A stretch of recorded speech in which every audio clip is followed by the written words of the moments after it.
آج بات ہو رہی ہے ایک ایسے انتباہ کی جس نے سب کو چونکا دیا ہے۔ ڈونلڈ ٹرمپ کی طرف سے ایک سخت پیغام، لیکن کسی دشمن کے لیے نہیں بلکہ امریکہ کے قریبی ترین اتحادیوں میں سے ایک کینیڈا کے لیے۔ اور یہ سب کچھ اس کے وسیع و عریض منجمد شمالی علاقے کے بارے میں ہے۔ تو یہ کہانی ہے جغرافیے کی، فوجی حکمت عملی کی اور عالمی طاقت کی ایک نئی کشمکش کی۔ چلیں، بات شروع ہوتی ہے اس ایک جملے سے جس نے پوری بحث چھیڑ دی۔ اگر کینیڈا اپنے شمال کو محفوظ نہیں بنا سکتا تو امریکہ کو مداخلت کرنی پڑے گی۔ اب یہ صرف الفاظ نہیں ہے، بلکہ یہ امریکہ کینیڈا تعلقات میں ایک نئی کشیدگی کا بالکل واضح اشارہ ہے۔ تو یہاں پر ایک بہت بڑا سوال پیدا ہوتا ہے، آخر ایک سابق امریکی صدر اپنے سب سے اہم اتحادی کو آرکٹک کے معاملے پر کھلے عام تنبیہ کیوں کر رہا ہے؟ اس کے پیچھے اصل کہانی کیا ہے؟ چلیں اس کی تہوں کو کھول کر دیکھتے ہیں۔ تو سب سے پہلے یہ سمجھتے ہیں کہ ٹرمپ کا موقف ہے کیا؟ آخر وہ کون سی وجوہات ہیں جن کی بنا پر یہ کہا جا رہا ہے کہ کینیڈا کا شمال دفاعی طور پر کمزور ہے؟ پہلی دلیل تو خالصتاً جغرافیائی ہے۔ دیکھیں، نقشے پر شاید روس بڑا لگے، لیکن ہزاروں جزیروں کی وجہ سے حقیقت میں کینیڈا کے پاس دنیا کی سب سے لمبی آرکٹک ساحلی پٹی ہے، اور اتنے بڑے علاقے کی حفاظت کرنا کوئی معمولی بات نہیں ہے۔ اور اتنی لمبی ساحلی پٹی کا دفاع کرنا، بھائی یہ کوئی آسان کام نہیں۔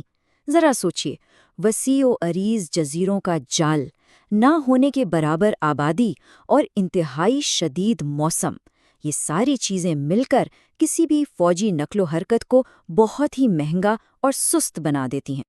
اب آتے ہیں دوسری دلیل پر، اور اس کا تعلق ہے پیسے سے۔ یہ ایک ایسا نقطہ ہے جو ٹرمپ اکثر اٹھاتے ہیں، یعنی دفاعی اخراجات کے وعدے۔ نیٹو کے تمام ممبران سے یہ توقع کی جاتی ہے کہ وہ اپنی جی ڈی پی کا کم از کم 2% اپنی فوج پر خرچ کریں۔ اور بس یہی وہ نقطہ ہے جہاں ساری تنقید آ کر رکتی ہے۔ کینیڈا کے اخراجات مسلسل نیٹو کے اس 2% والے ہدف سے کم رہے ہیں۔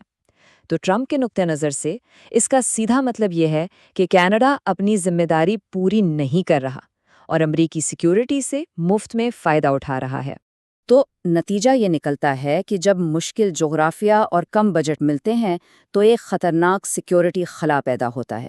مستقل فوجی اڈوں کی کمی، پرانے وارننگ سسٹمز اور کسی بھی ہنگامی صورتحال کے لیے فوری جوابی فورس کا نہ ہونا، یہ سب ایسی کمزوریاں ہیں جن کا کوئی بھی فائدہ اٹھا سکتا ہے۔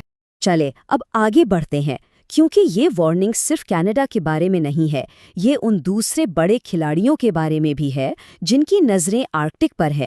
تو یہ بیرونی طاقتیں اس پوری تصویر میں کہاں فٹ ہوتی ہیں؟ ٹرمپ کا انتباہ آرکٹک میں 2 بڑے حریفوں کی طرف اشارہ کرتا ہے، لیکن مزے کی بات یہ ہے کہ دونوں کا کھیل بالکل الگ ہے۔ ایک طرف روس ہے جو سیدھی سیدھی فوجی طاقت دکھا رہا ہے، اور دوسری طرف چین ہے جو زیادہ ہوشیاری سے اقتصادی اور سفارتی راستے اپنا رہا ہے۔ روس کا طریقہ تو بالکل صاف ہے، سیدھا سیدھا فوجی طاقت کا استعمال۔ وہ سوویت دور کے فوجی اڈے دوبارہ کھول رہے ہیں، جدید ترین ہتھیار لگا رہے ہیں اور دنیا کا سب سے بڑا آئس بریکر بیڑا چلا رہے ہیں۔ یہ شمالی امریکہ کے دفاعی راستوں کے لیے ایک براہ راست خطرہ ہے۔ اب دوسری طرف ہے چین، اور اس کا طریقہ کار بالکل مختلف ہے۔ دیکھیں، ان کی آرکٹک میں کوئی ساحلی پٹی تو ہے نہیں، تو انہوں نے اپنے لیے ایک نیا درجہ ہی بنا لیا، نیئر آرکٹک اسٹیٹ، یعنی آرکٹک کے قریب کی ریاست۔ یہ اس خطے میں اپنی بھاری سرمایہ کاری اور موجودگی کو جواز دینے کا ایک بہت ہی ہوشیار طریقہ ہے۔